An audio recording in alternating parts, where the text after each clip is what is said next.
ಹುಬ್ಬಳ್ಳಿಯಲ್ಲಿ ಅಪ್ರಾಪ್ತ ಬಾಲಕಿ ಮೇಲೆ ಅತ್ಯಾಚಾರ ಮಾಡಿ ಕೊಲೆ ಆರೋಪ ಪ್ರಕರಣಕ್ಕೆ ಸಂಬಂಧಪಟ್ಟಂತೆ ಮೃತ ಬಾಲಕಿ ಕುಟುಂಬಕ್ಕೆ ಮುಖ್ಯಮಂತ್ರಿ ಸಿದ್ದರಾಮಯ್ಯ ಅವರು ಘೋಷಿಸಿದಂತೆ ಸರ್ಕಾರದ ಪರವಾಗಿ 10 ಲಕ್ಷ ರೂಪಾಯಿ ಪರಿಹಾರದ ಚೆಕ್ ಅನ್ನು ಇಂದು ವಿಧಾನ ಪರಿಷತ್ ಸರ್ಕಾರಿ ಮುಖ್ಯ ಸಚೇತಕ ಸಲೀಂ ಅಹಮದ್ ಅವರು ನೀಡಿದರು. 10 ಗ್ರಾಂ ಖರೀದಿಗೆ 1000 ರೂಪಾಯಿ ವಿನಾಯಿತಿ, ಮತ್ತೆ ವೇಸ್ಟೇಜ್ ಮೇಲೆ 10ರಷ್ಟು ರಿಯಾಯಿತಿ. ಮನು ಜ್ಯುವೆಲರ್ಸ್, ಕೋಪಿಕರ್ ರಸ್ತೆ, ಹುಬ್ಬಳ್ಳಿ. ಹೌದು, ಕಳೆದ ತಿಂಗಳು ಹುಬ್ಬಳ್ಳಿಯಲ್ಲಿ 5 ವರ್ಷದ ಬಾಲಕಿಯನ್ನ ಬಿಹಾರ ಮೂಲದ ಕೀಚಕ ಕೊಲೆ ಮಾಡಿದ್ದ. ಈ ಘಟನೆ ಇಡೀ ಮಾನವ ಕುಲವೇ ತಲೆ ತಗ್ಗಿಸುವಂತಾಗಿತ್ತು. ಪೊಲೀಸರು ಆತನನ್ನ ಎನ್ಕೌಂಟರ್ ಮಾಡಿ ಬಾಲಕಿ ಸಾವಿಗೆ ನ್ಯಾಯ ಕೊಡಿಸಿದ್ರು.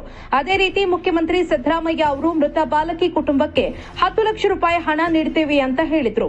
ಇಂದು ಮಾತಿನಂತೆ ಸಲೀಂ ಅಹಮದ್ ಅವರ ನೇತೃತ್ವದಲ್ಲಿ ಬಾಲಕಿ ಕುಟುಂಬಕ್ಕೆ ಜಿಲ್ಲಾಧಿಕಾರಿ ದಿವ್ಯಾ ಪ್ರಭು ಅವರು ಹಸ್ತಾಂತರಿಸಿದ್ರು.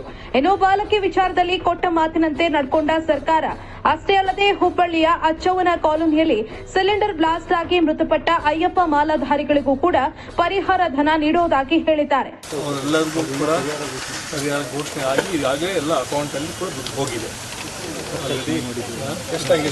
ಟೋಟಲ್ ಎಲ್ಲ 8 ಜನಕ್ಕೆ ಸಂಪೂರ್ಣವಾಗಿ 40 ಲಕ್ಷ ರೂಪಾಯಿ ಇನ್ನು ಬರಬೇಕಾಯಿತು. ಇದಾಗಲೇ ಅವರೆಲ್ಲ DBT ಮೂಲಕ ಅದನ್ನು ಆಲ್ರೆಡಿ ಕಳಿಸಿದ್ದೀವಿ. ಏನು ಮಾಡಿ ಇವತ್ತು ಪೆಂಡಿಂಗ್ ಇದೆ 10 ಲಕ್ಷ. Iranna Walikar, public next, Hubballi.